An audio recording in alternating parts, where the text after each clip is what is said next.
Okay, all right. God bless po sa lahat at welcome back po sa Konsaji Vlog po. Salamat sa mga nag-subscribe po at salamat sa mga nag-views. Nawa pagpalain po naman tayo ng Ama na at sa ating lumikha at biyayain tayo sa lahat ng ating mga ginagawa. Sa mga nag-views po, thank you. Salamat. Sa mga hindi pa po nag-subscribe, subscribe na po kayo. Kung mabigat naman po yung subscription, kahit na yung like na lang po. Okay na po sa akin yun. Sobrang na-appreciate ko na po yun at na-appreciate ko na lang buong buo po yun. At nagpapasalamat na po ako. Sa mga nag-views po, thank you po. Ang reaction na natin ngayon at bibigyan natin ng opinion regarding do sa press conference ni Senate President, di ba? Ni Jesus Escudero regarding do sa bicameral conference report na nailabas at kanyang itinatanggi nga po yung mga nakalagda, yung mga hindi daw na wala daw mga blanco. Bibigyan po natin ng opinion yun. At saka yung bigyan natin ng reaction din yung isama na natin doon. Hindi na bali isang itakil na lang natin, isang usapin na lang yung ating gagawin. Yung mga na-allocate na budget mula doon sa President, Vice President, tapos Senate President at saka sa Speaker of the House. Titingnan natin doon mga kapatid, yung gaano yung kalaki, yung na-increase sa bawat bawat departamento na yon na mula sa Pangulo hanggang sa Speaker. At doon sa mga tinatawag na secretly designated budget, yung naidagdag yun.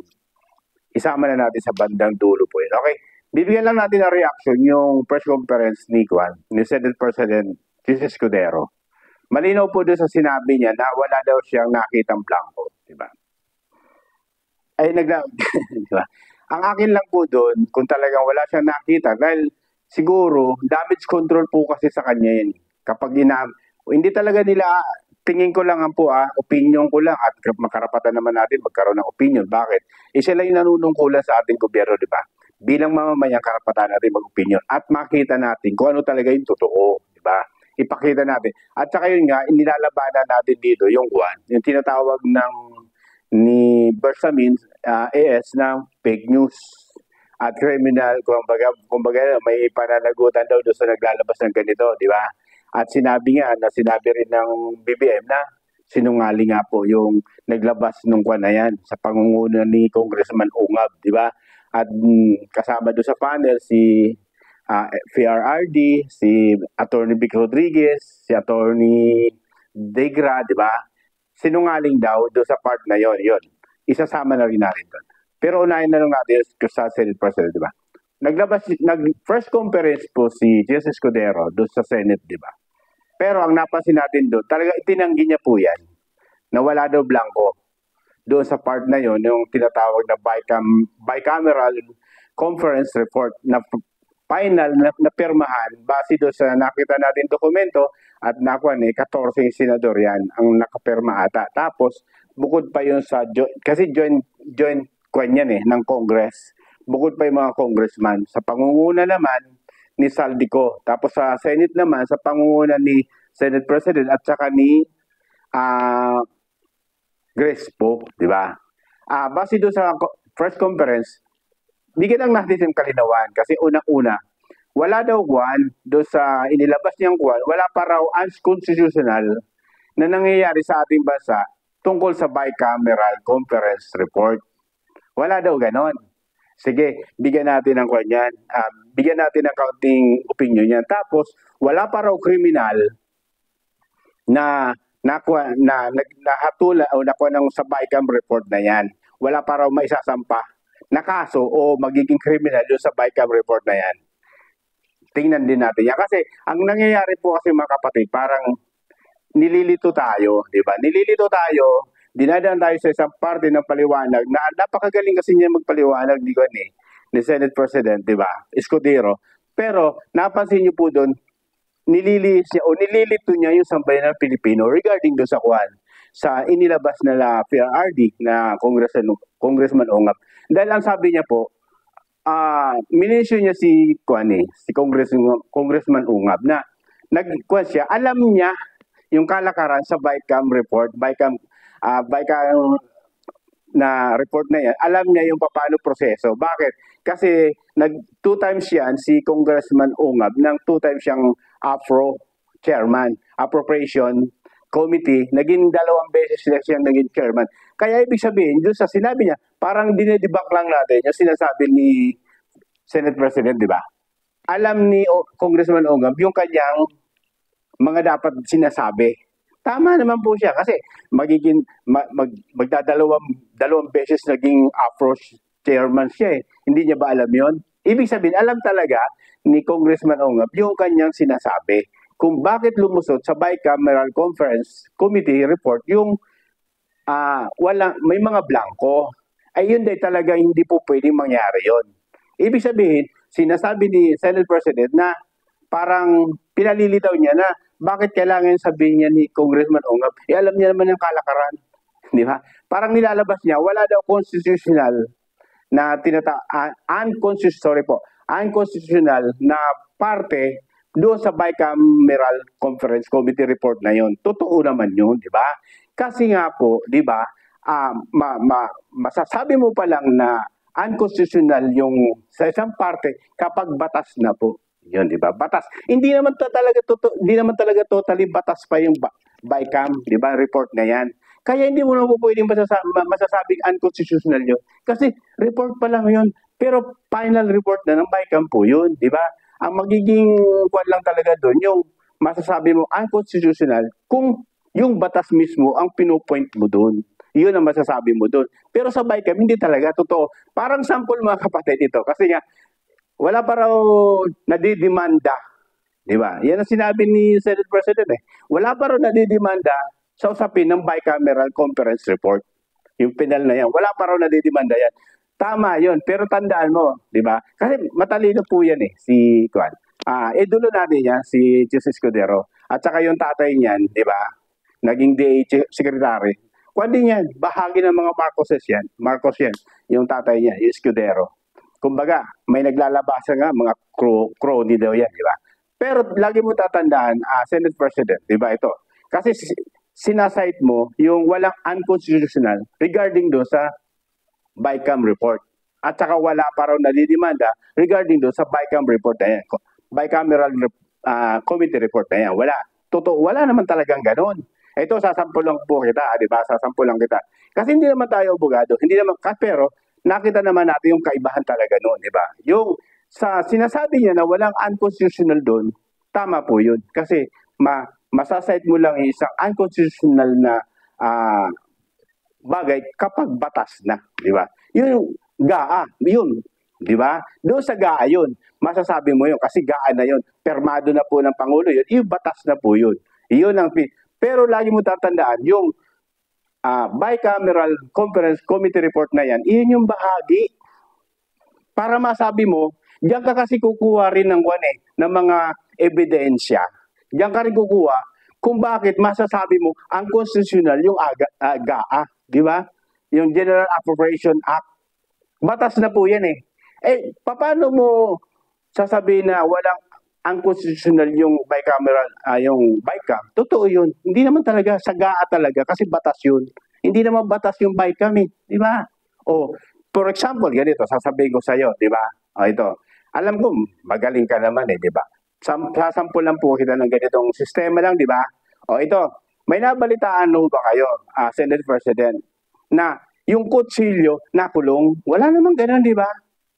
Sample lang po yan. Di ba? Wala namang nakulong na kutsilyo. Bakit nakulong? Yung gumamit ng kutsilyo, yun ang kinulong. Yun ang ibig sabihin po nun. Parang sa Bicameral Conference Committee report na yan, iyan yung elemento, di ba? Na magiging sanhi para ideklara ng Supreme Court yung unconstitutional, yung GAA. Bakit? Diyan nagsimula nga sa BICAM report yan, yung mga elemento. Bakit mga blanco? Yung mga figure dyan. Bakit hindi mo maamin? Kasi itinatanggi po ni Senate President Hindi niya nakita yan. Hindi niya wala dahil nga kinukuha doon sa part na may perma daw siya. Pero wala daw. Pero ito lang may isasabi ko sa iyo, Senate President, di ba?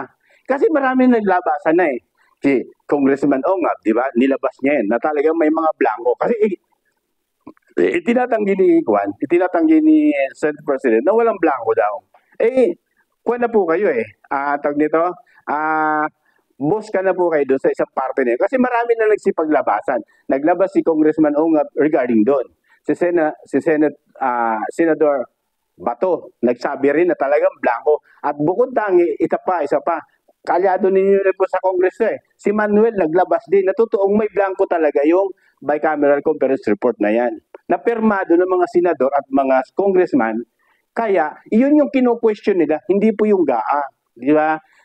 Kumbaga, kaya hindi maamin o hindi matanggap ni Senate President Jesus Escudero regarding do sa inilabas ni na Tatay Digong o kaya ni Congressman Ongab kasi damage control siya. Kasi masasama siya dyan.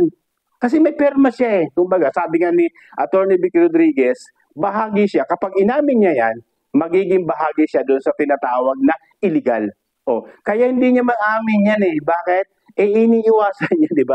Pero hindi niyo na maitatago sa sambayan ng Pilipino yung party na yun na talagang ginawa niyo ng paraan, blinangko po niyo yung situation na yun para kayo ang hindi ko sinasabi na kayo ang para doon na gawa ng fill up yung mga figure na yun kung saan magkano yun. Kaya sinasabi ko lagi, di ba?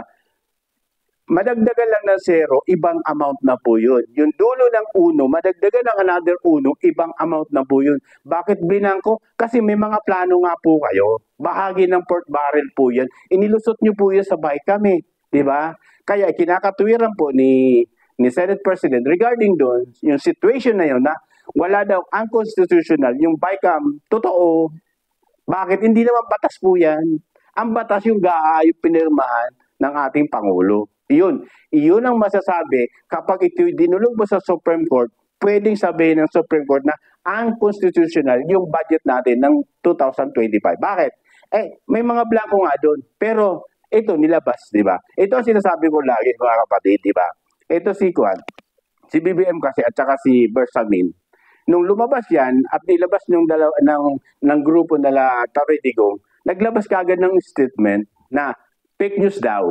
Naglabas agad ng statement si BBM na sinungaling daw yun sa part na yun. Sa other part nun, sa Tatay Digong, sa Ongab, sa Vicky Rodriguez, di ba?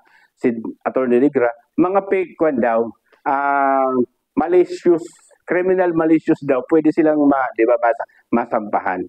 Yun ang mahirap sa inyo di ba? Naglalabas kaagad kayo ng konkretong pahayag, pero hindi nyo muna inaalam kung ano ba talaga yung pinag-uusapan. Kasi ang pinag-uusapan doon, bakit kami? Hindi naman pinag-uusapan yung GAA, yung General Appropriation Act, di ba? Ang kino-question nila yung BICAM.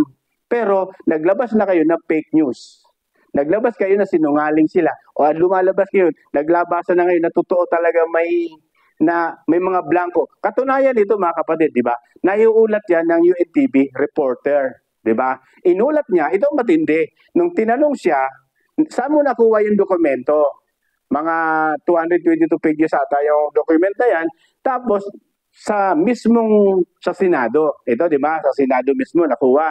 Sabi niya, pinagsalpukan mo ba? Pinagparehas mo ba?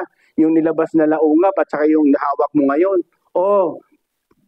Pinagtugma ko, parehas na talaga may mga blanco. Paano nyo sasabihin na nagsisinungaling sila? Di ba? Sino ang fake news? Kaya hindi na kayo makapagsalita ngayon. Bakit? May nauna na kayong pahayag na sinungaling yung Duterte, sinungaling si Congressman Ongab, di ba? Malicious criminal, malicious na kagad yung sinasabi ni AS, di ba? Executive Secretary. Naglabas na kagad kasi kayo ng opinion regarding doon na konkreto. Ngayon, nabuska kayo, nilabasan kayo ng mga dokumento. Ayan, yun sinasabi ko mga kapatid. Bago maglabas o magsalita, dapat klaruhin muna. Ayun, nilabasan kayo ng mga dokumento na may mga perma. Ayun, laglag kayo. Bakit? Nasunog kayo doon. Bakit?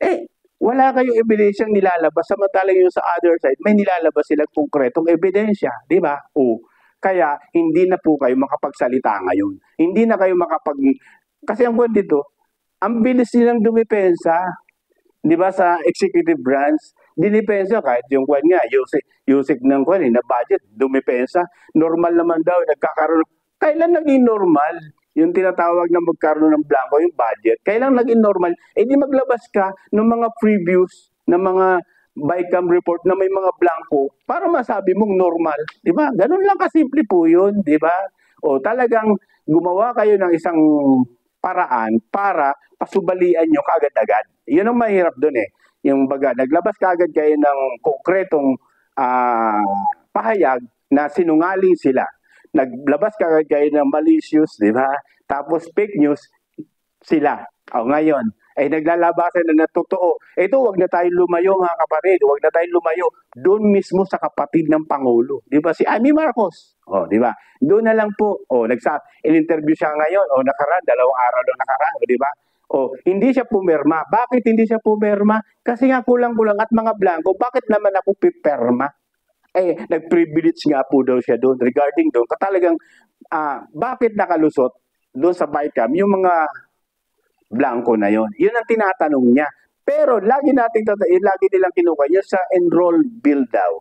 Talagang kumpleto na, tsaka yung GAA. Totoo naman po yun.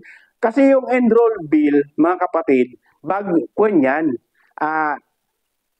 napila pa na yung mga figure doon, mga kung magkano yan, kung billion ba, trillion yan, o ang bawat budget ng departamento, napila pa na yun sa enroll bill. Tapos dadali sa palasyo, di ba, para pirmahan yun. Tapos magiging batas na yun. Yung tinatawag na GAA, di ba? General Appropriation Act. O, siyempre, wala na talaga doon, sabi ni Gon, wala na talaga siyang blanco doon, yung enroll bill na yun, at saka doon sa GAA. Normally, talagang puno na yun. Ang tanong, sino ang nag-fill up doon? Doon sa BICAM report na yun. Kasi sa enroll bill, wala na. Kumpleto na. Sa GAA, kumpleto na talaga yan. Pero doon sa bicameral report ng BICAM na joint ng Senate at saka ng Congress, may mga blanco. Ang tanong, sino nag-fill up doon? Di ba? Yun ang tanong doon eh. May sabi ni Congressman Ogo, may mga magikero daw eh. Di ba? May mga magikero na nag-fill up doon. Hindi naman niya tinukoy kung sino-sino mga magikero doon, di ba? Pero ang matindi doon, yung sinasabi nga ni Kwan, balik tayo sa first conference ng ating Senate President, itinatanggi niya na wala naman talagang blanco. Ito, di ba? Kung yun, nandiyan ka lang naman sa Senado, di ba? Diyan ka nag-first conference. Yung UNTB correspondent o reporter nga nakakuha ng record diyan mismo sa Senado. Ikaw pa kaya na Senate President, ano kaya kung bago ka nag-first conference, dala mo na yung mga dokumento na yon, yung tinatawag na 222 pages ata yan, di ba? Dala mo na doon mismo sa first conference mo, doon mo pasibalian dapat. Doon sa press conference mo, hindi naglilika ka, nililito mo lang yung sambayan ng Pilipino eh, di ba? Doon sa mga unconstitutional, wala naman daw criminal, wala naman na nakakaso doon sa, di ba, sa bicameral conference committee na yun, na report na yun, wala daw ganun. Puro hearsay po kasi yung sinasabi mo, di ba? Yung sarili mong kuwan, ano kaya, di ba? Mas maganda, nandiyan ka lang naman nag-press conference sa Senado, dapat yung dokumento na yun bilang Senate President ka, di ba? Maliwanag naman po yun. Yung kuwan nga, reporter nga, nakakawa ng record, mismo galing sa inyo sa Senado, di ba? Ikaw pa kaya, Senate President, hindi mo makuha yung dokumento na yun, yung inaprubahan ng bicameral conference, di ba meron ka yan? O ito ano kaya, bago ka nag-first conference doon sa Senado last night, di ba? Dala mo yun. Mas maganda po yun. Kunyari, dala mo yun. Yung mga magtatanong na first doon, ito, para patunayan ko sa iyo na wala talagang blanco, ito yung mga dokumento. Lalong, mas maganda yun. Di paniniwala ka ng mga tao na wala talagang blanco. Nandiyan ka na sa Senado, hindi mo ba dinala yung mga dokumento yun para maipakita mo sa mga press na nandoon, na nag-i-interview sa'yo, o doon ka nagpapahig ng first conference mo, o sasabihin mo, walang mga blanco. Likha mo kasi, kuwan mo yun, nililito mo lang yung sambayan ng Pilipino, di ba? Pinapaikot mo lang. Pero kung mayroon kang dokumentong pinapakita, mas maniniwala kami, di ba? Mas maniniwala kami na konkreto yung mga sinasabi mo. Bakit? May dala kang dokumento. Nandiyan ka na sa Senado eh. Kaya sabi ko nga, di ba? Nandiyan ka lang naman sa Senado, ba't di mo pa dinala yung BICAM report na yan na inaprubahan nyo? Di ba? Sa pangunguna mo, Senate President. Tapos yung Finance Chairman na si Crespo, di ba? O bakit, di ba? Ba't biglang nagkasakit si Saldico? O di ba? Kasi siya ang chairman ng appropriation ng Congress, di ba? Si Saldico. O ba't biglang nagkasakit? O di ba? Na pinalitan ni Stella Kimbo, di ba? Anong ibig sabihin nun? Bakit biglang nagkasakit? Bakit? Para hindi matanong. O, bakit ngayon sobrang katahimikan naman ni Crespo? Siya yung panel ng sa Senate, di ba? O bakit sobrang katahimikan? Hindi mo na magsalita regarding dun. O bakit? Kasi nga, gusto nyong itago yung mga dokumento o itago yung mga issue na yan. Bakit ko nasabing gustong itago? Ito, di ba?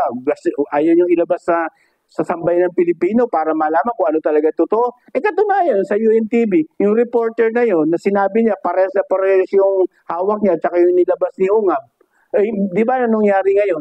Na-take down yung reporter, yung report ng UNTV na yon. Di, subukan nyo.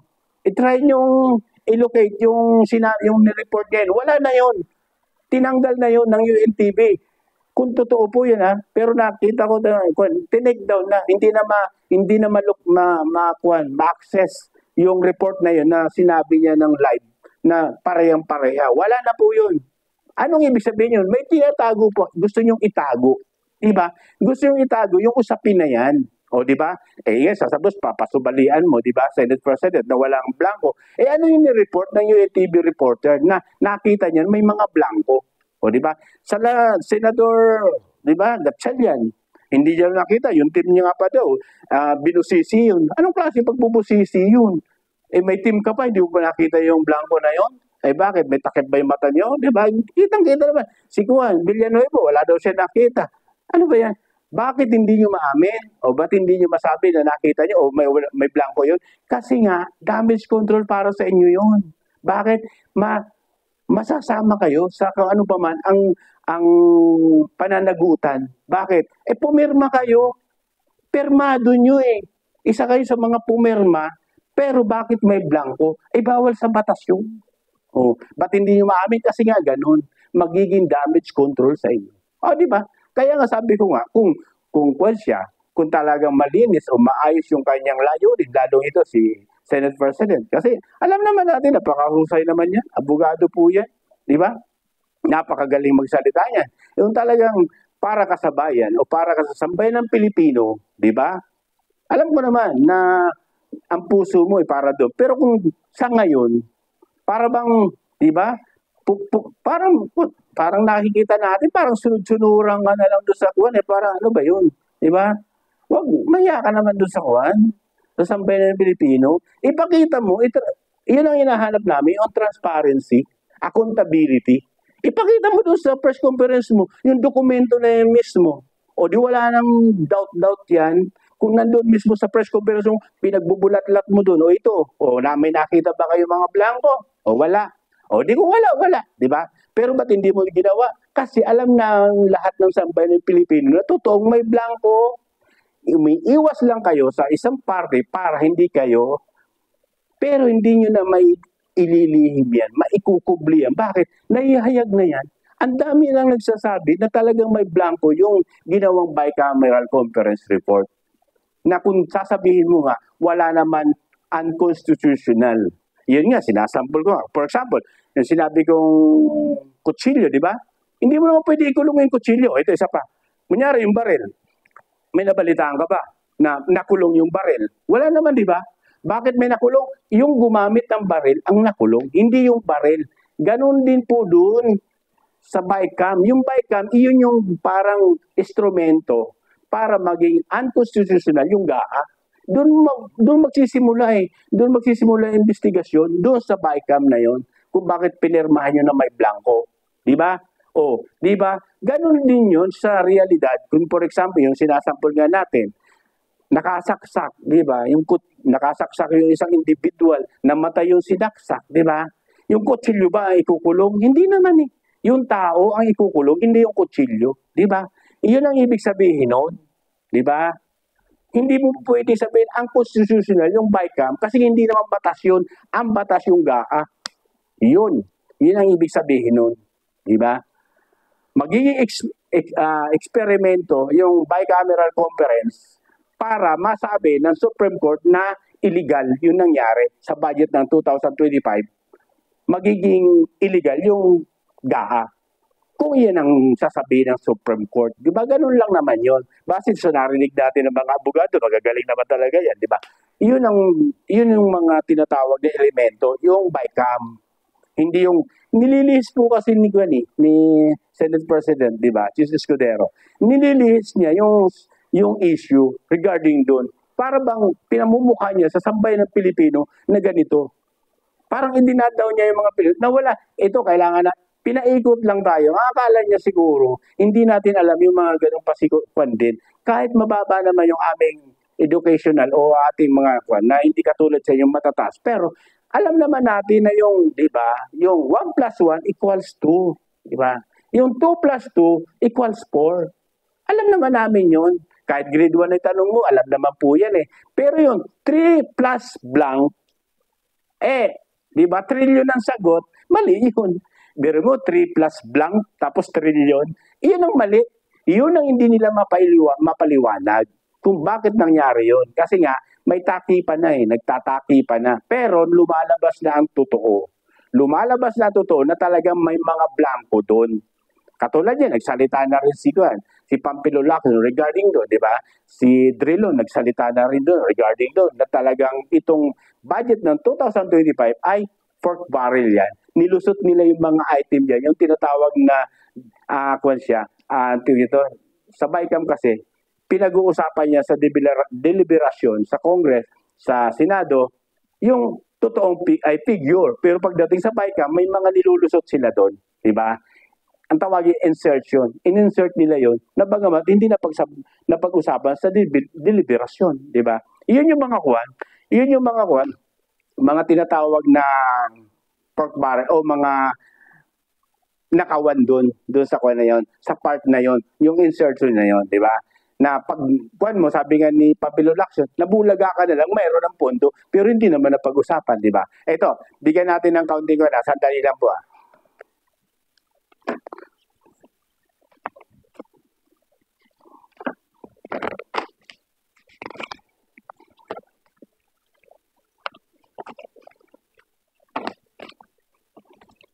Ito malinaw mga kapatid. Pakikita. Ito, bagamat hindi nyo nakikita, pero bibigyan lang natin ng counting kwan. Ng counting wrap lang to. O kaya makita nyo lang kung paano.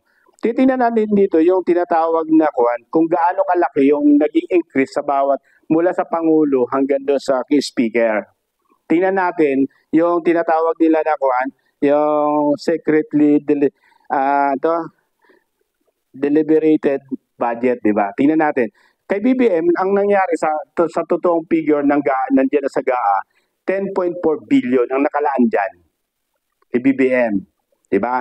Pero yung secret deliberated nila na budget, pumalo siya ng 15.8. Diba? 10 lang doon, naging 15.8. Tapos, yung increase niya doon sa BBM, yung increase niya sa BICAM, yung in-release ng BICAM, ang increase niya, pumapalo siya ng 5.4 billion. Ganun kalaki yung increase niya. Nadagdagan yung dating kanyang yan. Tapos, napansin ko rito, ito, yung nakita natin napansin ko yung kay Vice President, Sara Duterte, 733 million. Di ba? 733 million ang nakalaan lang sa kanya. Ang matindi nito, doon sa secretly deliberated budget, still, nanatilang 733 million. Million na, di billion. O, ganyan kalit yan. Kaya masasabi natin, ito ba, di pa pamumulitika? Di ba, politika to? O, di ba? Pero doon sa increase, zero. Sa BICAM, walang dinagdag doon. Ibig sabihin, hindi nabigyan si Vice President ng increase doon sa budget niya na kanyang ibinigay sa Vice President. Zero. O, di ba? Zero increase. O, di ba? Itong sa SB, Senate President, di ba? 12.8 billion. O, di ba? Tapos doon sa secretly deliberated na ginawa ng budget ay pumalo ng 13.01 billion. Billion yan kay Senate President yan. Tapos doon sa increase, yon 1.1 billion ang in-increase. Ang nadagdag doon sa budget niya, di ba? Ito ang matindi, yung Kitamba Los, kay Speaker, di ba? Ito matindi. Yung kanyang naibigkuan, 16.3. Imagine mo 16.3. Pinakamalaki. Mas malaki pa nga sa presidente. Itong speaker na to, iba ko, di maintindihan kung ba't ganito kalaki, di ba? 16.3 billion ang kanyang kwan. Pero dito sa secretly deliberated budget niya, imagine mo, 16 ha? Gaano kalaki? 33.6 billion. 33.6 billion. Ang matindi, yung increase. Magkano naging increase nung kitambalo, yung kay speaker? 17.3 billion. Ganong kalaki po yung in-increase niya. Pero napansin nyo sa Vice President, di ba? 733 million na natili doon sa secretly deliberated budget niya ng 733. Pero doon sa increase, zero. Hindi nila binigyan. Hindi siya dinagdagan. Masasabi mo dito politika? Politika to. Bakit? Tingnan mo na, 0, 0, 0. Sila, magkano in-increase? Ganun kalalaki in-increase. Ang tanong, saan madadala yung mga budget na to? Bakit ganito kalalaki yung nailaan sa kanila? Di ba? Kasi nga, magkakukutsaba sila dyan sa situation na yun. Di ba?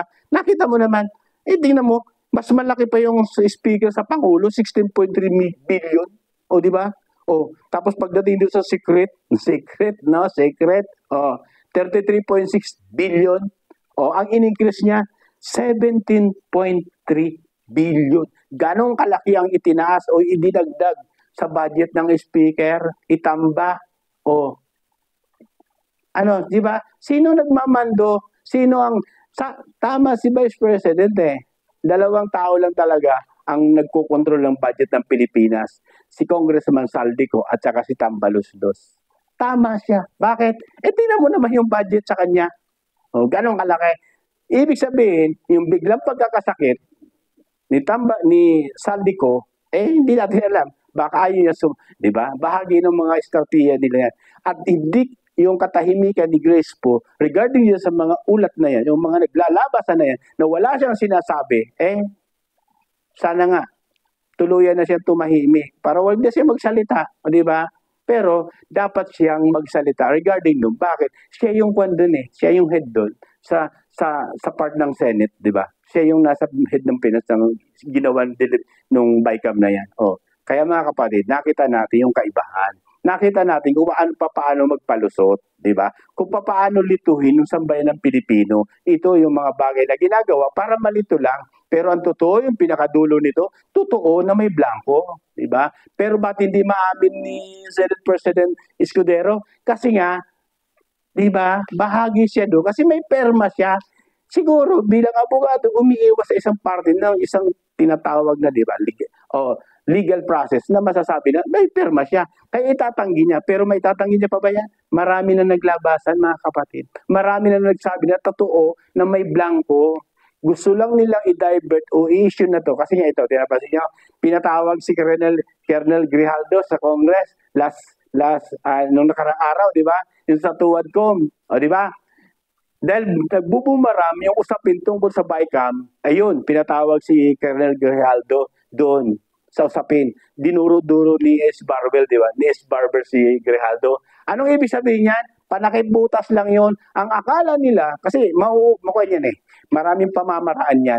Ang akala nila, madadivert nila yung usapin sa BICAM report na may mga blanco. Kaya ginawa nila, ito opinion ko lang po hindi po tayo kung ano pa man. Nag-opinion lang po ako sa nagre-reaction. Di ba?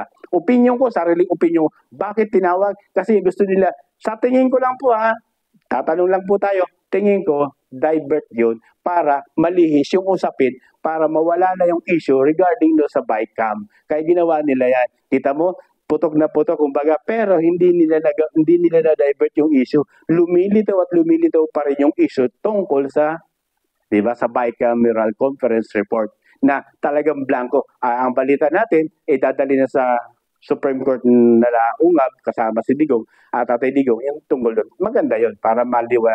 Pero napansin natin ng mga kapatid ito. Nililihis ni Senate President yung usapin.